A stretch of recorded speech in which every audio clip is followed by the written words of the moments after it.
Before we start the video, today's sponsor is The Big Shuffle, a film noir card game that is live on Kickstarter. The Big Shuffle is a film noir card game where you are trying to make your way in an uncaring city. This is a competitive 2 to 4 player game where you play as one of 6 classic film noir characters, such as the Private Eye, the Femme Fatale, and the Mafia Don. Each of these characters have their own win conditions and unique abilities to achieve their agenda. You have to play smart though, as it's easy for someone else to change a scene for their benefit also. Full of role-playing opportunities, The Big Shuffle pairs well with a cigar, whiskey, and smooth jazz. The Big Shuffle Kickstarter ends on January 9th, so if you want a unique game from the iconic American era of 1940s noir film, check them out today for Kickstarter exclusives. You'll find links in the description. And with that, on to today's video.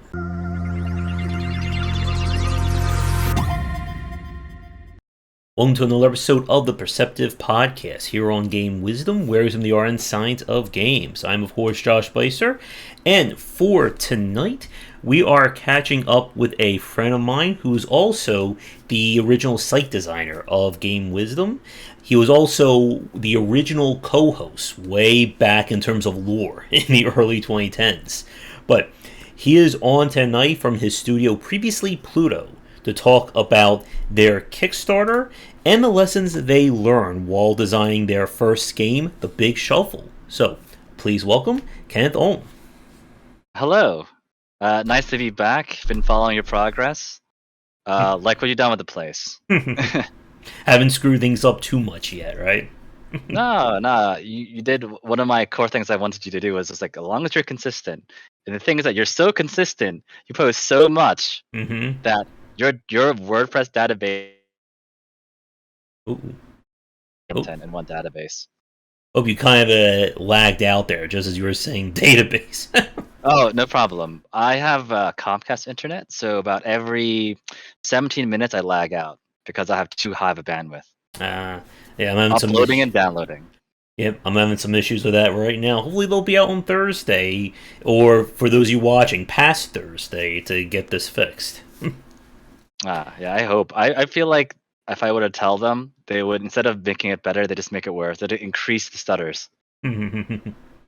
Yes. But it's great to chat with you, and yeah, like I said, I've known Ken now for almost, I think, a decade. I think we're past a decade now, right?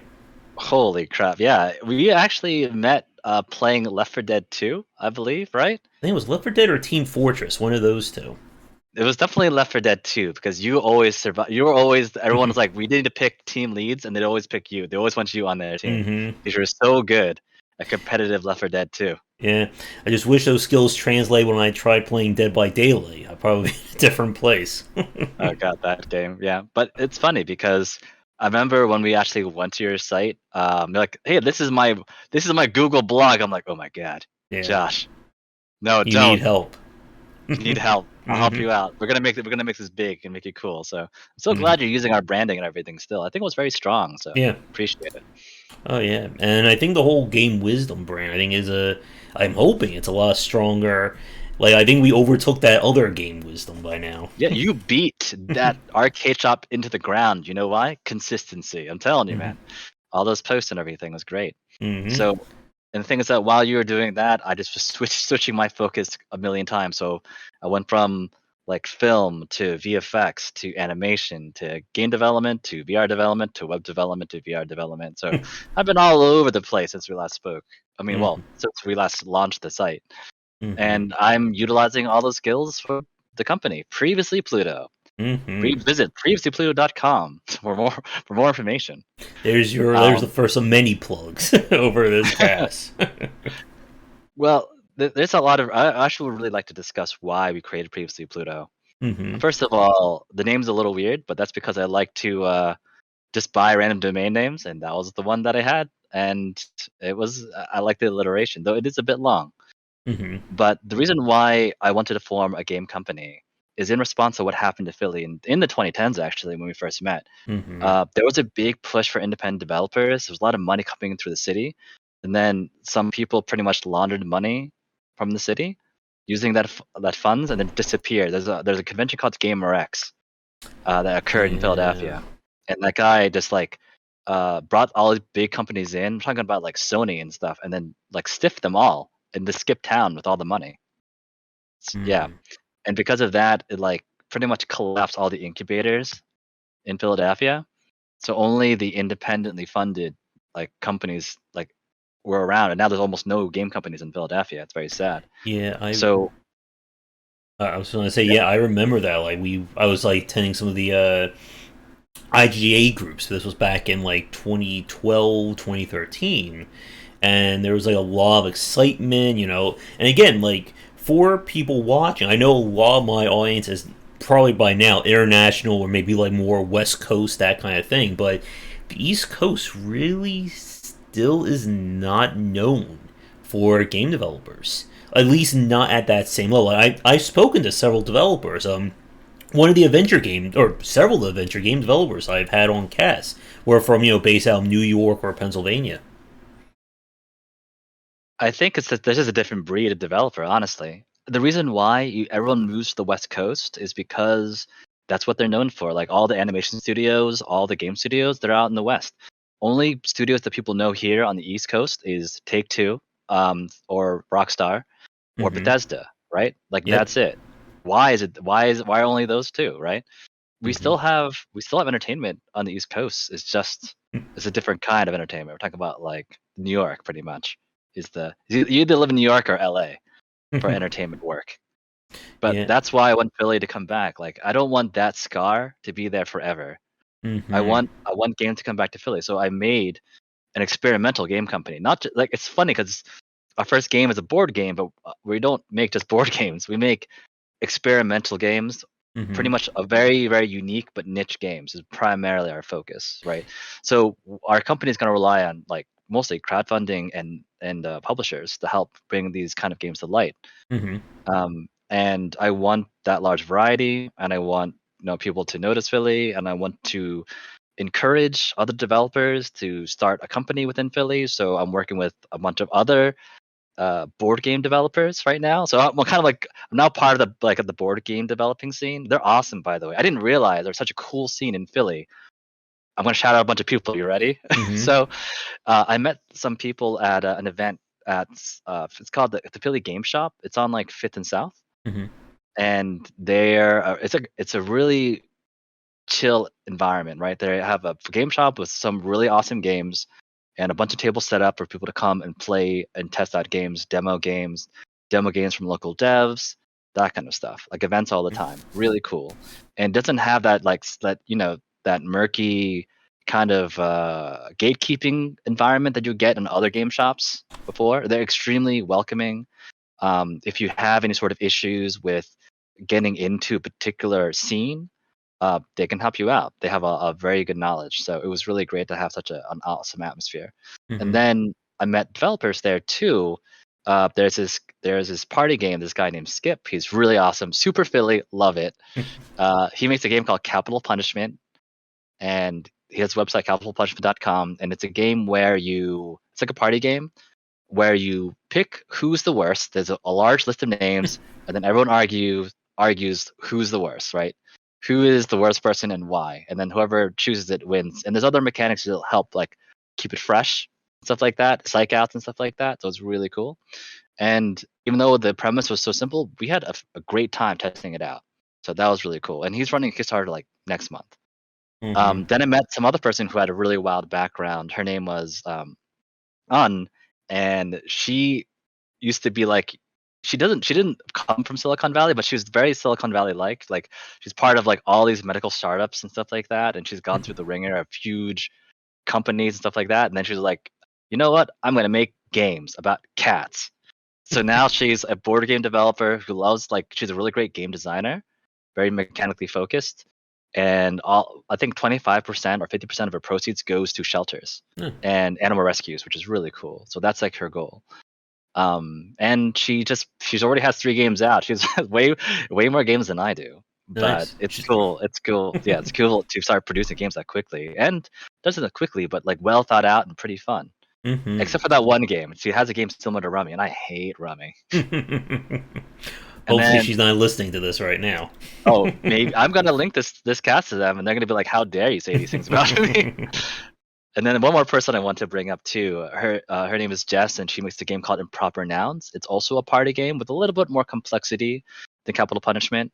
And that game is where you pick two random words, two nouns, or an adjective and a noun, and then you have a bunch of description cards, and then you kind of like pick the funniest description card to go with those two random words, and then you have a judge similar. And it's really fun because she has like a huge amount of combinations, like about 300 cards or so. It's crazy. It's like, and she's got quite a story by Kickstarter too, and she actually helped me a lot when I was starting to create my campaign. So, like a lot of things that I shouldn't do. I'm like, good point. but go on. Sorry. Oh no, finish your thought. Oh yeah. So, anyways, and because of these guys, they were able to introduce me to other game shops in Philly, like Queen and Rook, which is like a board game cafe, which has amazing vegan food, and they're again a very like open, welcoming environment. I didn't feel like if there was a game that was super hardcore, they could walk me through it without that kind of condescending nature you get other board game shops. And there's even another place I need to go to still, which is Thirsty Dice. But I'm saying that there's all these different cool like shops and cafes and people and developers and fans that exist within Philly, but are hidden, right? And I kind of want to bring them to the limelight. Like, yo, these guys are great developers, and these places are really great places to play games. Of course, I want digital games to be popular too and bring those guys in, but one step at a time, right? I'm going game by game. So, so maybe I guess this would be a good segue to talk about the game that we're actually releasing soon. Before we get to that, yeah, like speaking about again, like trying to bring or raise up the discourse of game development on the East Coast, like it's something that I hear from a lot of the smaller international guests I've had on. Like, I've spoken to developers from South Africa, Jamaica. I even spoke to a few from Taiwan as well, and there is that challenge, I think, of trying to make people know that there are other developers outside of the major ones. And I think things have improved, but yeah, it is still very surprising that, we still haven't had that breakout hit yet. Like the East Coast really isn't as recognized in terms of game development. Right. And it's sad too, because we have a lot of talent on this coast. There's a lot of really talented developers, artists, animators. You got it. Anything, all the talent you can get, they're here. They just end up flooding either like the West Coast or Vancouver, right? So it's sad. But again, I want them to stay here, and I want to make like one of our cities a capital beyond New York about game development. So that's one of our aspirations. And in general, I just want to help, if I ever can, help the city too, because I do love Philly, and I just want to put it back on the map for entertainment along with other elements. Yeah. So, but yeah, go on. Yep, and again, like what I do here with Game Wisdom, and trying to raise the discourse on game design and shine light on a lot of indie developers. Yeah, and I think that's great because in the end of the day, we have an issue with people won't have so much time, and people need a certain level of curation, right? And like I was saying to you earlier before the cast started, I've been watching your videos and reading your posts for a pretty long time. And you give a pretty honest assessment of the things that you review. It's not malicious. It's just based on your specific view and your specific taste, and you make it very apparent. Because the other day we have someone review one of our games, and they just like it felt malicious. It felt like, who hurt you, man? Who hurt you? Yep, right? and being able to like take that analytical look, that is, I think, a very underrated skill when it comes to criticism. But I can certainly ramp out that for the next few hours. So, I guess to get things started with talking more about the Big Shuffle, then. So, as you said a few minutes ago, that you've worn a lot of different hats over the past 10 years since we've spoke. When did you officially start to work on the Big Shuffle? Well, actually, I forgot to talk about, but why we are called an experimental game company over just a regular game company is because of the wide range of games that we're making. So let me give you an example of our first two games. So our first game we're releasing that's currently on Kickstarter, guys, by the way, haha. The Big Shuffle is a film noir card game. Pretty much, it's based around those gangster films you would see in the 1940s, right? Or those detective films that you would see, like we're talking about Scarface, the original Scarface, or we're talking about the Maltese Falcon, we're talking about Casablanca, those kind of films, right? The black and white, very like it kind of like reactionary, grungy, or like more like dirty kind of experiences where there's a dark side. Not everything is a happy ending kind of thing. There's a lot of neutral gray going on. And we just love that aesthetic, love that style, and we decided to make a game based around it. And that was kind of the Big Shuffle. However, our second game is called Oddware, and it is a sci-fi visual novel about androids in space. So completely the opposite. We're talking about from the 1940s to 2231 in space visual novel sci-fi, right? Completely different. And then our third game is going to be a sci-fi adventure a virtual reality game about a girl who jettisons herself into like a far off galaxy with unknown creatures and stuff like that. So that's our third game. But the point is that we want to make unique games. We want to stand out, and we might not, I'm not saying that we're going to put Philly on the map, but we're at least going to put a dent in adding one studio to Philly. Yeah, and I think that's a very like interesting thing that you said there about like having this plan around different games, because I think this was something that I was speaking to another developer about. Again, for those of you watching this live, will probably be in a few weeks, but for us sitting here right here, it was about last week, and we were talking about how much like I think the state of indie development has changed. Like 5-7 years ago, like most indie developers were kind of focusing on one magnum opus concept at a time. I'm going to spend 3 to 5 years on this game. I'm going to put everything I want into it, and then I will never touch this idea again. And I think what we're seeing now is that indie developers are focusing on kind of diversifying, working on more tighter concepts, and then doing different things with them. So this game is going to be about this, and this game is going to be about that, and they're not going to be like 5 to 10 year long projects. I don't think you can survive like that. You need a lot of funding to actually do that, and not many people are going to actually give that to you if you're brand new. So our goal is two things. We always want to have two games being developed at the same time, just two. And the thing is that we start small and we go big, right? So our first game is going to be crowdfunded, because in the end of the day, like our goal was to like make a beautiful game that's pretty fun, and to cover our costs, because print is expensive. There's a lot of overhead. Shipping is a lot. Yeah, but the thing is that I was going to say, I've interviewed tabletop developers, and they have said the exact same thing. The shipping logistics is where you're going to get killed if you're not careful when it comes to tabletop. Yeah. Like, we're going to our fulfillment centers, and we don't even know if that is the best cost, but we pick them because of references and stuff like that. And the numbers seem high because if your game's value is $35, you add $10, that's $45 game, right? So people will start to rage out the wazoo. But the thing is, with our Kickstarter specifically, how we're dealing with that high cost is that we're adding a lot of value to the Kickstarter. So example, when they hit their stretch goals, they get a better card, they get better box, they get like the ultimate version of the cards in terms of quality. We unlock expansions, and if you unlock further, we give expansions to everybody for free. So that's like $10 value added to the original cost, right?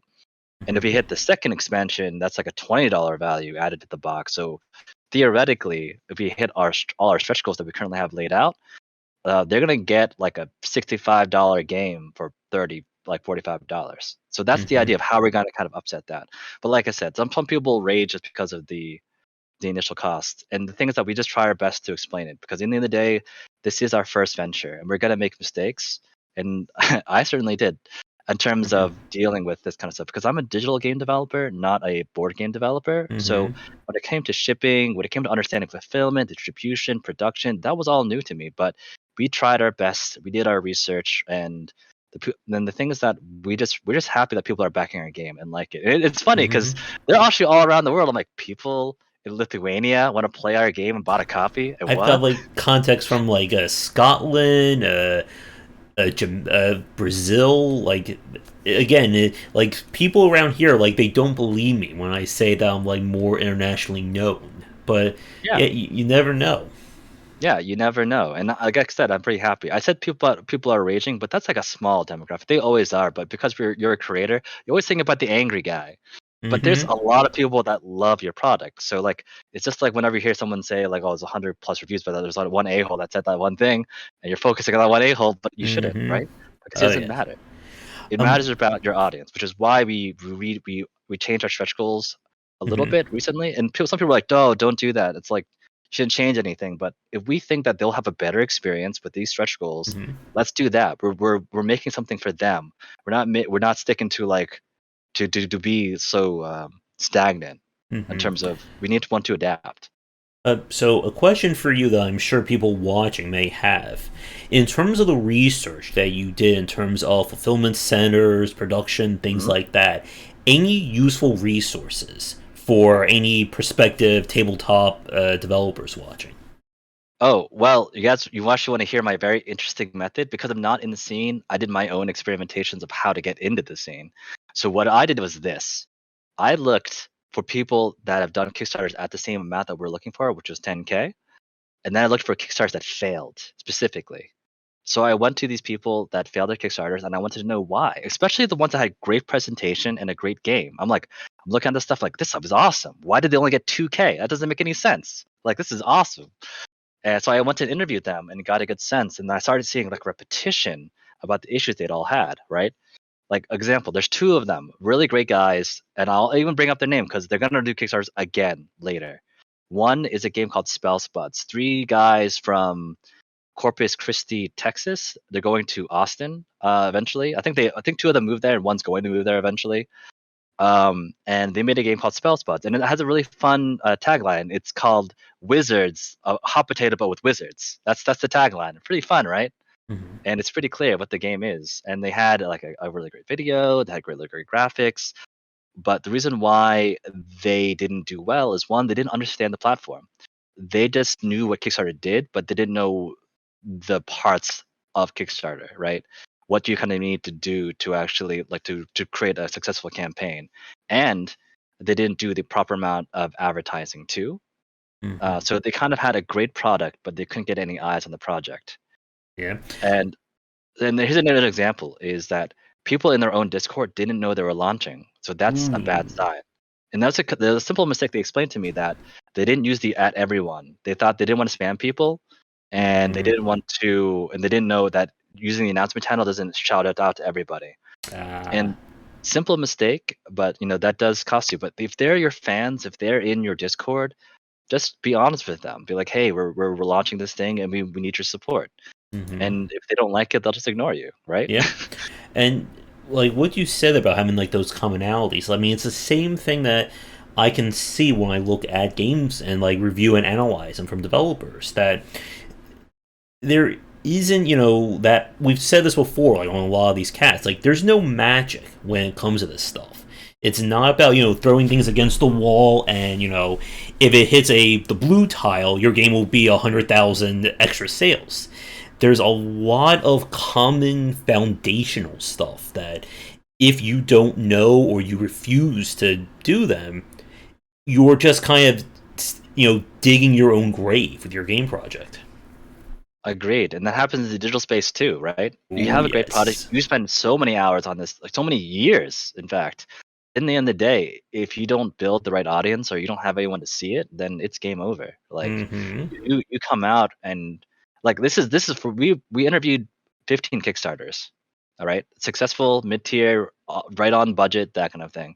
And we came from a couple of things that we come from our research. So through our data, we found out that you need to hit your Kickstarter goal within the first 2 days, especially because that hits the algorithm to get you on the front page. So you have 2 days to 3 days to hit it big, right? And then if you don't get at least 60% funded in the first 3 days, you have a very high chance of failing. And if you hit only 25% of your goal in the first 3 days, you have a really high chance of just failing entirely, like just straight out. Like you just won't make it by the end. Yeah. Because Kickstarter is funded in the beginning and the end. So right now we're in the scary middle phase, the slow phase. So we are trying our best to deal with our weaknesses. And we had someone assess our Kickstarter. We're looking at both the people that like our campaign are trying to help us out and the haters too, to figure out like what they're really complaining about also, but not feeding them either. So we're rearranging our campaign and making it a little bit better and trying to engage more because I have this weird anxiety with sending out messages to people in our mats because they're back to us, they support us. What if I say something stupid and everyone just gives up? Like, you suck. I'm like, no, please come back. I'm sorry I said that. It's funny that you say that because right before like the end of this year or the start of next year, I'm about to send like a mass email to like all the libraries I've gotten in touch with just to like get back on their radar. And my absolute biggest fear is that I will CC instead of blind CC them. Like that's what scares me now. All the horror games I play, things trying to kill me. No, that doesn't bother me. Accidentally, everyone's seeing everyone's name on the email. That horrifies me. Oh, gee, that sounds pretty horrifying. I had to send out an email newsletter too, and the big thing that we reason like first of all, tip for everyone that's wants to go into game development or just board game development, either one. Go to conventions, go to live events. They really help. Not only do you build stuff up with the community, you might not know, you might figure out who you meet, and you get some name recognition. And we actually use the raffle system to get people to like get a mystery safe, which was really fun. There's a little mystery you can see on our social media. We put like little random stuff. Like we have gachapons from Japan with like all these different gift certificates and stuff inside of them, and then people could raffle, see if they could win. But in doing so, they also signed up with their email, so it was able for us to increase our email newsletter. And the thing is that even though they did that, I'm still scared to send it out because they're like, "Oh, I'm already backing you," or "Oh, how'd you get my email?" And they'll just like they'll like report they'll just like attack us or whatever, or like or unsub us, or like there's all these kind of like weird fears that they'll like make a campaign to everyone to stop supporting us. Like, no, please, So that's I'm just have that's irrational fear, Oh but it's yes. still a fear that I have. And unfortunately, the only cure for that is just gotta do it. Just You like just how I gotta did do the it. Yeah. podcast, I do the emails. I just like send people like random message on Twitter these days. Yeah, people say like, "Oh, you did this and all these crazy risks, and you're too scared to send an email newsletter." I'm like, "Yes, because I've never sent one out personally, and it's like 300 plus people. Are they just gonna Oh like yeah. just destroy me? They're gonna be like, you a hole. Yeah, like you don't like this one, but I don't want to get spammed by you." But I'm like, no, no, no. So I'm I keep delaying it. And the more I delay it, the worse it gets, and the campaign goes longer, and the campaign goes longer. And I'm just not utilizing a tool in our arsenal because a lot of people they're pretty cool. They're pretty nice people, and they would support a project like that. You just got to give them the chance. And if they don't know about it, how can they support you? Yep, They can't. So you need definitely. to push apart that fear, that anxiety that everyone hates your projects or hates you specifically, and just give it a shot. You just got Yep. to go for it sometimes. Mm-hmm. Just be kind about it, Yep. and or be straightforward about it. Be transparent. Mm-hmm. So, to bring this back to the Big Shuffle, then, how long have you been developing the game for? Oh, so funny. We actually developed the core of the game in 2011, Ooh. and then we just stopped. Then we just didn't work on it until the pandemic, when I was all like, "Hey, this game's like done, and I'm an artist, and I have design experience working on other games, so I will make a second revision of the game, and then I will do all the art." And when I say all the art, that's 140 cards. And I am also a perfectionist, so I wanted them to be beautiful. I wanted them to capture the eye. So we made two-size cards, poker-size cards, which everyone is aware of poker-size cards. We also made jumbo-size cards, so 3.75 by 5.5 inches. Those are big cards because we wanted them to represent the cinematic experience, right? Because a big element of the game is setting up a scene. So you want these giant, beautiful illustrations out there too. So that was one of our focus, to have high visual impact, because a big part of film noir is how ingrained it is in the American psyche. It's straight up Americana all the way. Film noir. You see a detective smoking a cigarette, and a dangerous woman walks in and says she has a case for you. That's us. That's what we're trying to capture. You know? Oh yeah. So, so you got back to it right around when the pandemic started. So, did you, when you started, know that you wanted to go to Kickstarter, or did that come during development? We know we're always going to go to Kickstarter. The reason why is because print, it's Mm-hmm. expensive, really expensive, and we want to get this game out, and it's beautiful. We worked hard on it, and we're making it better every day, especially with the testings that we're doing and the QA we're doing. So we want to make sure we want to just get in people's hands at a minimum. That was just the minimum.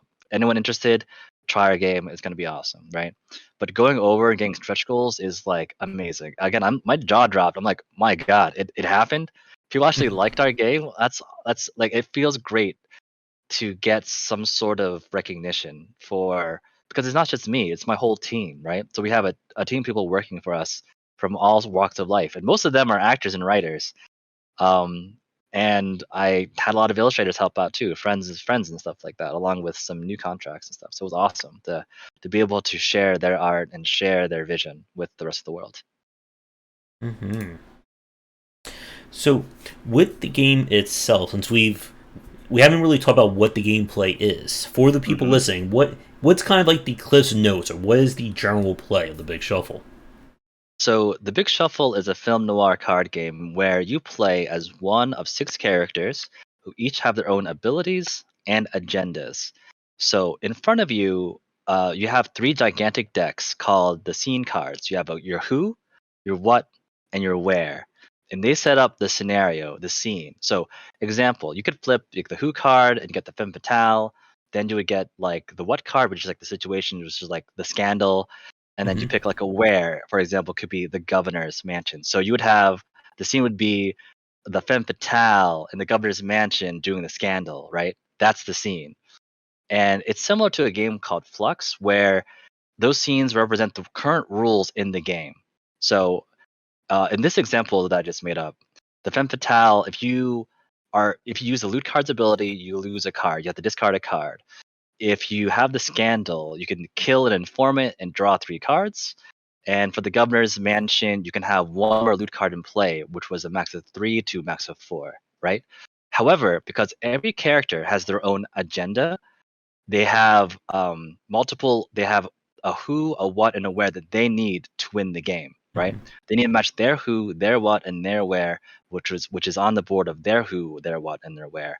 And because they need to search the deck, that means the scenes are always changing, and hence the rules are always changing. So there's no real equilibrium in the game. So it's ever changing, and you have to adapt. The thing is that you have to track your agenda, sure, but you got to track everyone else's agenda too. So there's cards called goons or reaction cards, and goons are kind of like your muscle, right? So they can actually help you achieve your goals of changing scenes or stop others from changing scenes. So it's quite the racket, the big shuffle, and it's a lot of temporary alliances, a lot of backstabbing, and a lot of goading of others. So, another question regarding the Kickstarter: how long did you spend actually like preparing and developing it? Well, first, like I said, we did a lot of interviews with people through Mm-hmm. Kickstarter, right? And then we looked at other examples of Kickstarters that we liked. So we just picked like top five that we thought was really impressive, Mm-hmm. and we kind of modeled our Kickstarter after them, right?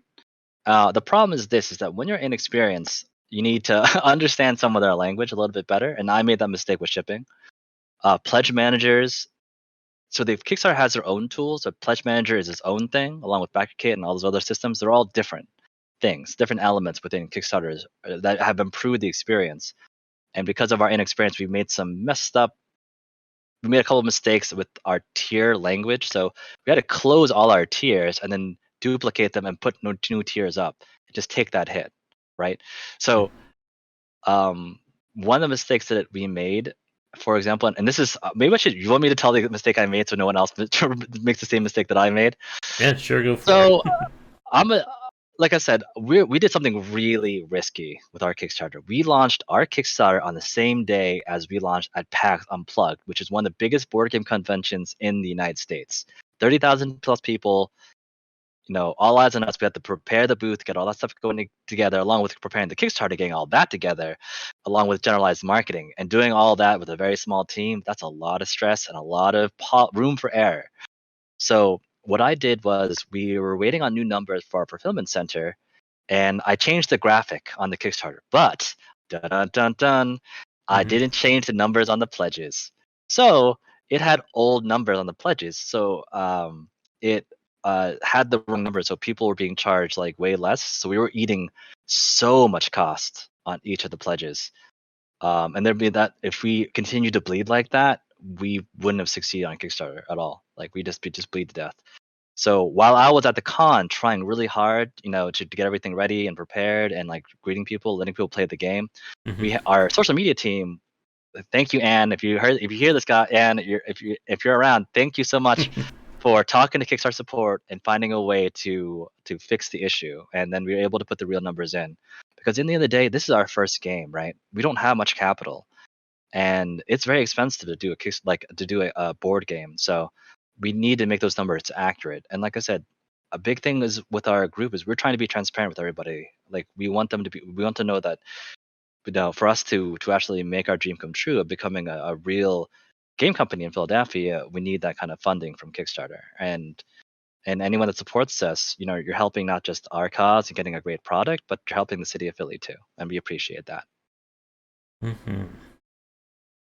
Yeah. And trying to get all this stuff right, though, unfortunately, it can be very difficult to do. Again, we've both seen developers in tabletop and in digital who have unfortunately failed, just because they messed up on one thing. Exactly. Messed up on one thing, and that can destroy you. So, and the thing is that, and this is something new with being the owner of the company too, is that because I made that mistake, it reflects on all the employees and all the members of the company.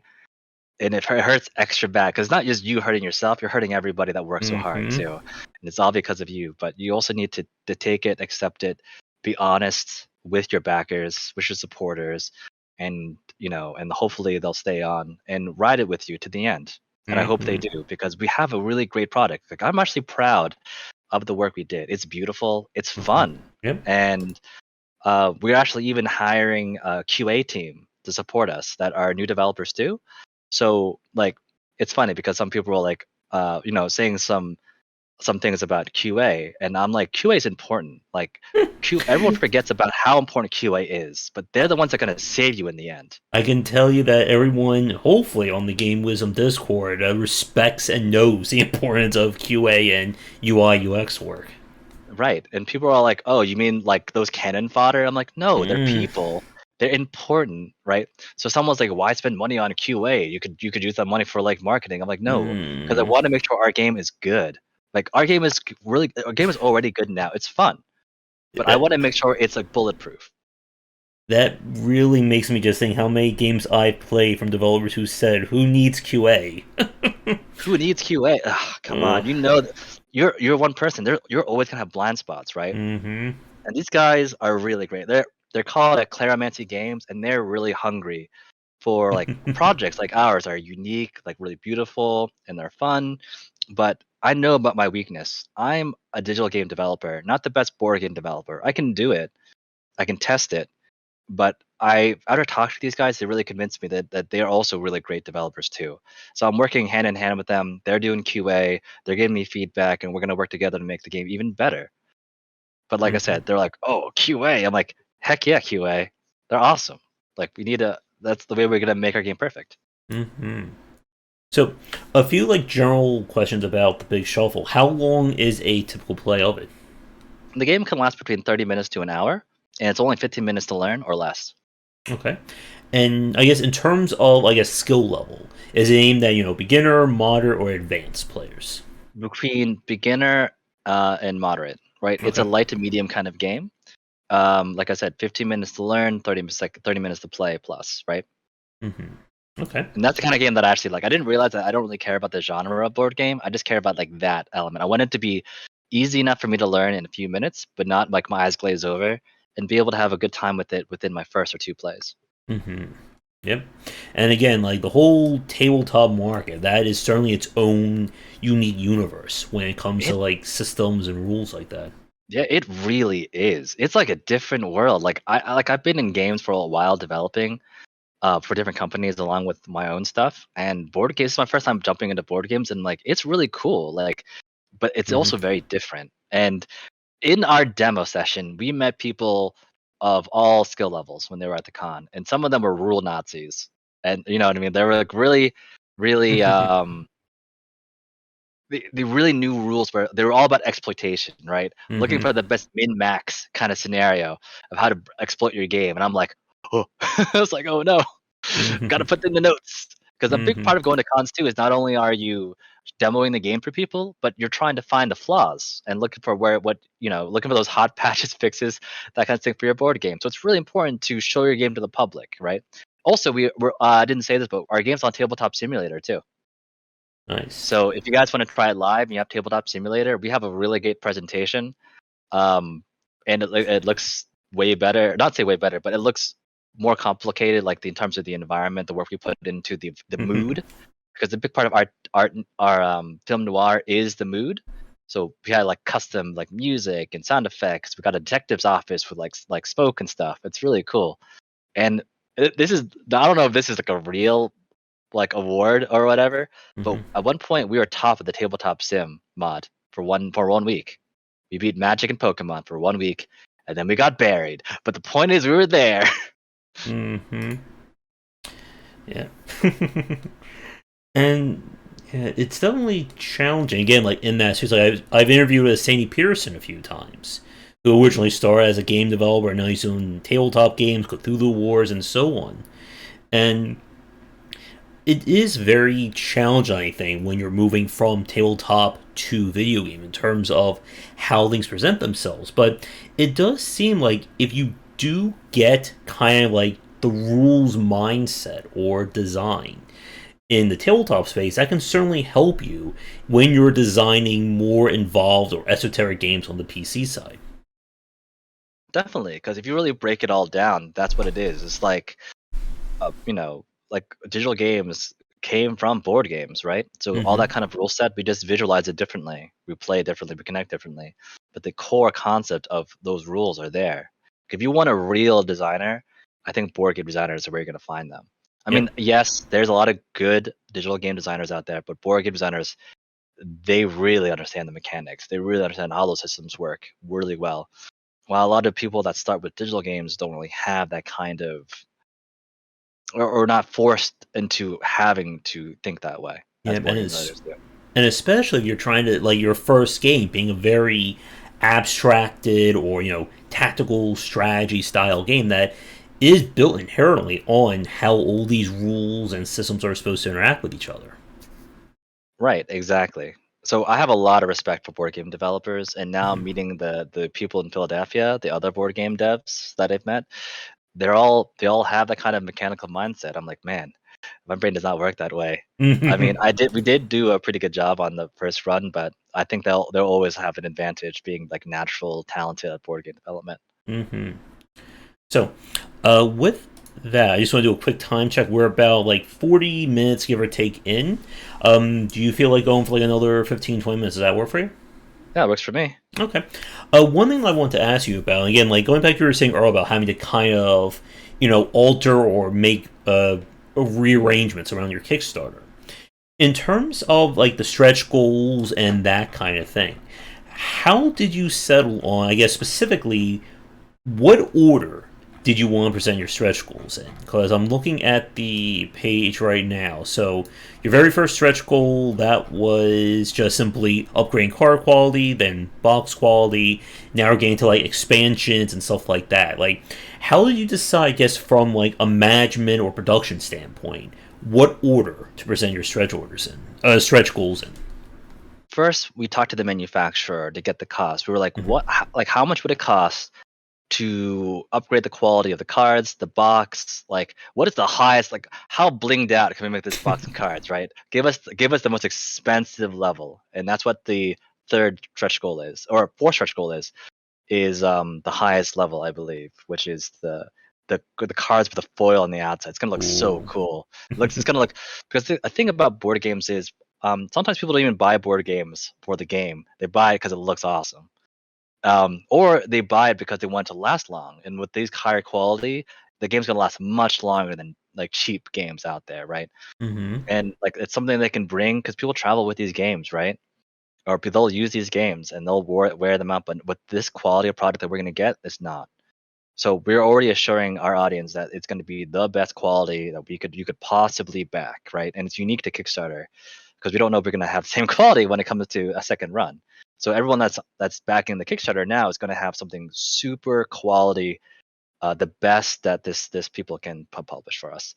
And then when it comes to expansions, is that because now that we worked with this QA team and then we're doing our development on internal stuff, I think we can definitely look at the budgets. Like we could definitely make our first expansion with the different mechanics that we've kind of already set, and with all our testing we did at different cons and local testing and all stuff like that.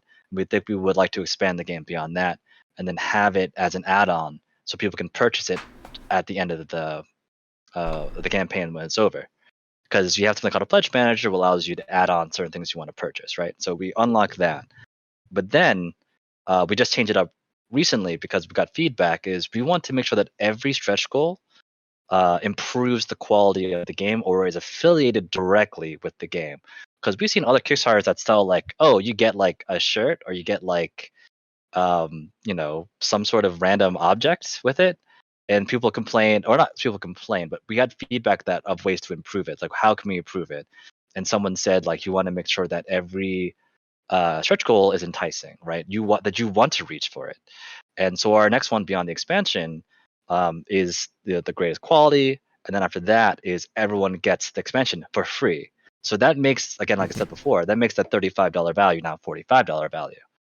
And it also, I think, drives like community engagement because it's not just we hit a stretch goal, only the people who pledge get it, or only like the higher tier. If everyone gets it, then it becomes kind of like a community thing, kind of like the stuff I saw like Emmett McMillan do with his several tabletop games.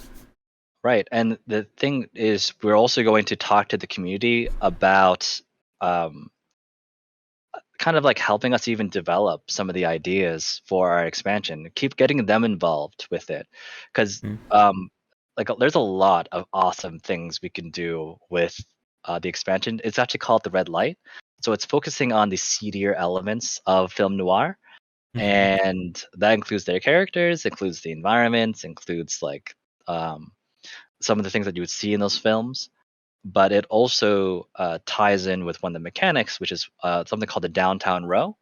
Because in our game, when you're shuffling the cards, you don't just shuffle it like from the top to the bottom. You shuffle it either up or shuffle it even down. Because the only way to win the game is to make sure that your agenda is in the middle row.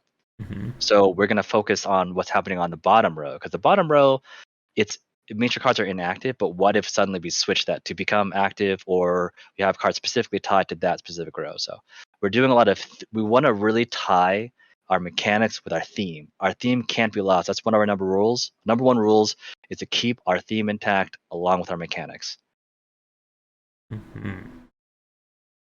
Because it's all about the aesthetics. Yep.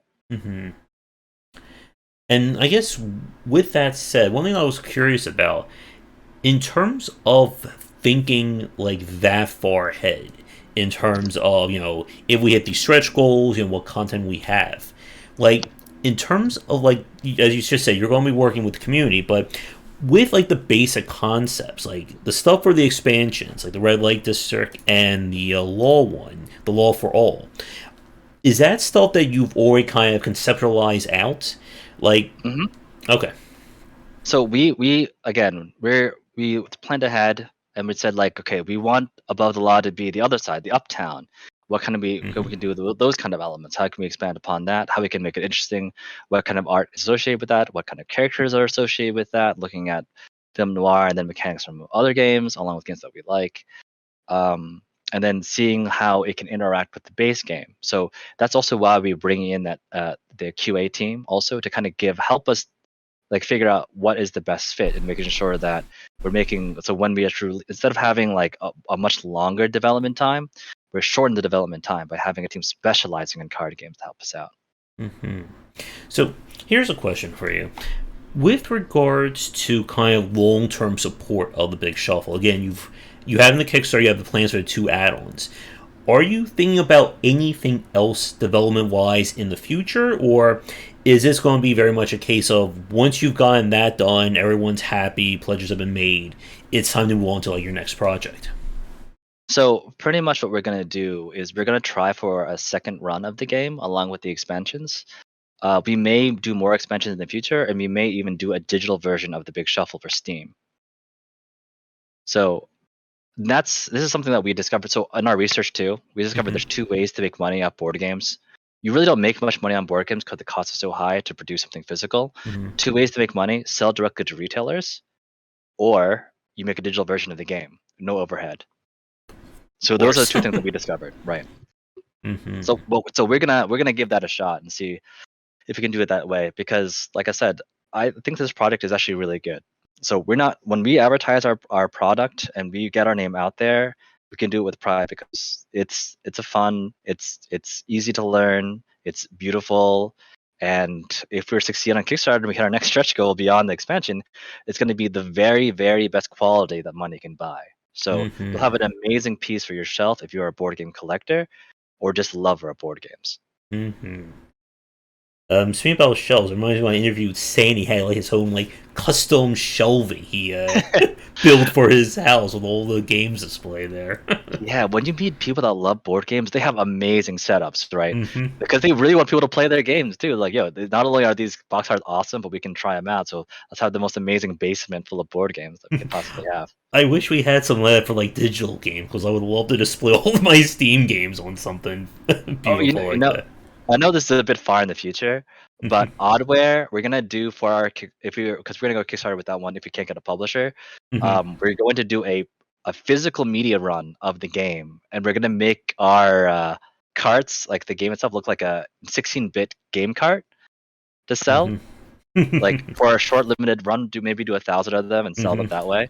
It's gonna be really cool to make that, because like I said, because of our experience with Kickstarter, through like production houses within America and abroad, we can now produce that fun short media run, and now we know how to do it. So, and like I said, if anyone's out there wants to just talk about Kickstarter stuff or the types of like manufacturing and stuff that we went through, by all means, hit us up on the Discord. Like we're in Josh's Discord. We're spying on them all the time. What was I about to say? In terms of actually selling the Big Shuffle, like, is it going to be available in tabletop shops, or will it be primarily sold through like your website or somewhere else? Our goal is to get it to the hands of all the local shops in Philadelphia, people that we can send it to. We're also getting requests from other people from around the world. We just got a request from Thailand for 10 copies or whatever, and we're like, our first question is, can we send this to Thailand? Yeah, So we need to talk to our fulfillment center to ask a lot of those questions. But yeah, our goal is to get it in the hands of retailers. And it's usually smaller shops, but we are shooting for larger shops. And we're also trying to sell it online through our own online stores. We're thinking about even creating a shop shared between multiple game developers. So we're still in talks. But yeah, so the point is you can either purchase it online or in person within the Northeast, or whoever contacts us. They'll have it in their random shop. So you might see, listen, you could be in Oklahoma, you might see the Big Shuffle there. Nice. I'm trying to think if there's anything else like design specific. Anything we didn't touch on yet about the design or development you'd like to bring up? Well, when it comes to the development element of it, I would say that a big portion of it is testing for a board game, because there is a lot of holes that can appear in your game design. And I think a lot of people are really scared of like people stealing their product too. Like, I don't like, actually, your opinion, is there a lot of fear of digital game developers stealing their product? If I were to say like 5-10 years ago, like when I was hanging around with a lot of students and first timers, I would say yes. But like I think for like people who are in the space, like the ones who have either made their first game or they've kind of, gone through the gauntlet, I think that fear has kind of disappeared. Like what we always say is that it's really more about the actual application or what you do with the idea rather than just, I have a really amazing idea kind of thing. That's probably a lot more wise and realistic, because I always have a fear that someone could just take all our card art and be like, "You made that game? No, I made that game." So I'm a little extra paranoid when it comes to board game development than I am digital game development. But I'm not sure why, because the same stuff can be done on either.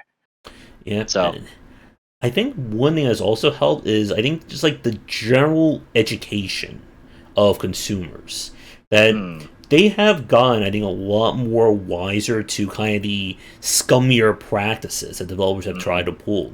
I think some of that has just been because so many games have been released, as well as so much discourse on YouTube, Twitch, and whatnot that it's very easy for them to find if you're doing something wrong. Like some people will troll you and say, "Oh, you're doing so and so wrong," but that's not really the case. But they generally know that if you do something crappy, they're going to spot it, and they are going to shout it to everybody, and then somehow we'll get to the Jimquisition, and then they'll talk about it. right, it kind of goes that way. So like I said before, guys, be honest with your audience. And just be transparent, because in the end of the day, you're human, they're human. They don't want to. They don't. At least, hopefully, they don't want to see you hurt. They want to see your project succeed if they think it's interesting. So just trade communication. Yes, I have a fear of email newsletters, but I'm gonna try my best because one, I think our product's really cool. Our company is new, and maybe they'll like us. You don't know. And if you're doing experimental games, you could do a short horror game about the horrors of doing mass emails. Yeah, I can make a game about anxiety and sending out emails. There you go. You won't need a lot of art for that. You just need an email client. You're good. I got a name for it. It's called Mailchimp. There you go. I don't think that's taken, right? No. Perfect. Mailchimp, the revenge. There we go. But yeah, I like I said, I really enjoy the process. By the way, it's stressful, really stressful to launch a game, but it's also great to see people actually enjoy the game and like back it and talk about it and share it. I'm like, that's awesome. You know what? This has to do with, again, this is something to do with the other game, Oddware, but my jaw dropped when I saw something on Twitter of someone drawing fan art of our characters in the game. I was like, our game is in demo. There's only 6 scenes, and someone made fan art of our game, and it was pretty good. I'm like, that looks pretty good. Like, this is like legit. This is almost as good as our art. I'm like, wow. I'm like that's what made me like really drive. Like, all right, I'm really gonna make these games good because people are making fan art of our games. We gotta do something. People are making a meme art about me as we speak. Great. I'll add to it later. All right. Yeah. It'll be one of those. I'll just give it away to all our supporters. Yep. And again, like fans can be your greatest ally or your worst enemy. And again, it's just how you treat them. And I think too is like I said before earlier in the beginning, is don't focus on that negative guy, guys. And when you're releasing stuff, just remember there's a lot of people that support you. There's gonna be a lot more people that support you than that one angry guy who thinks you're the worst, the worst. But like I said, stay strong, keep your mental strong, and know that you have a great product. If you put it out there, you put a lot of work into it, stand by it. Right? Yep. So I guess very quickly then, just a few like logistical related questions for you. The first one is, so obviously the Kickstarter has succeeded at the time of this recording. And first of all, congratulations to you and to the rest of Previously Pluto about it. Thank you. Not a problem. And with that said, what is kind of going to be your estimated date for shipping? Like when will people be able to get it in their hands? The final shipping is going to be, everything's going to be shipped out by August. August is the date that we're going for.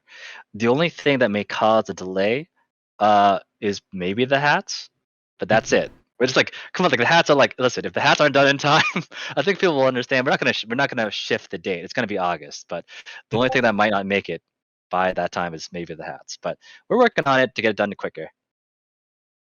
All right. And you said that you're going to that the goal is going to be trying to work on two separate games at the same time. So for the other game, you said Oddverse? Oddware. Oddware. For that one, are you currently working on that one, or has like attention just been focused primarily on the Big Shuffle Kickstarter? The Big Shovel Kickstarter, now that it's nearing, now it's in the midst of its campaign or nearing its end of the campaign when this gets like put out in the public, we're gonna be focused entirely on Oddware, and we'll start doing pre-production on the third VR adventure game. All right. And that game is about a girl named Alita Vegas who lives in 2020-31 in the Sol system. So. All right. And there's always a question that I know developers never have the answer to. Do you have anything tentative about when you will have a Kickstarter for Oddware? That we don't know. We're about 30% done with the game. We're 80% done with the story, so that's great. Because again, a visual novel is mostly the story. So we're working on it, but it's a very interesting genre to work in. We should probably talk about maybe bring in some VN people and talk about that because it's interesting. Like I said, and the reaction to people playing VNs is very interesting. I find that it goes two ways. People are trying to smash that A button, trying to get through all the dialogue. It's like, where's the guns? And I'm like, no guns. Or people really love it. They're like, this is awesome. Like, this is great. Like, they sat there. Someone with 3 people sat there and played our whole 30-minute demo, just standing in front of our booth, just playing it all. I'm like, hey, two people behind you guys, aren't you guys bored of watching someone play a visual novel? If not, that's awesome. So I think we have something really great on our hands with Oddware. And I'm happy to have. Oh yeah, then we also won an award for Oddware too. Oddware got Best of Show at Too Many Games Nice. 2021. So people do have some resonance with that game. So we have some just having a successful Kickstarter for the Big Shuffle and having that award for Oddware and just watching people enjoy both products, it makes me feel really great in general for our team that we work so hard on these products and we're starting to see the fruits of our labor. And like I said, we're not. This isn't our only product. We're gonna make more in the future, and we want to support any other developers in Philly or in the area. If you want to do it, we want to make a small little coalition. So hit us up. All right. Well, I think with that, let us wrap things up here, and maybe either near the end of the Kickstarter or afterwards, we're going to have you on for a live talk. And that way all my audience can grill you on tabletop games and design too. Yeah, sure. I'd be fine with it. Because when I did my investigation of Kickstarters, I wanted to know, what did you do before the Kickstarter? What did you do during the Kickstarter? Or what did you do at the end of the Kickstarter? And then what did you post? Like, how did you launch everything, right? By the way, want to hear one of the funniest stories from one of the Kickstarters that didn't do so well? They took a vacation on the launch of their product. No. They didn't mean to do it that way, but their family was on vacation, and he was all like, "That's probably do fine." Oh no. He acknowledges it. If he hears me, I had to share that story. I find it hilarious. Everyone needs to know you took a vacation on the first day of your Kickstarter. And he's all like, I think all I need is like a Twitter post go out timed. That'll be all I need. Oh god. I know, right?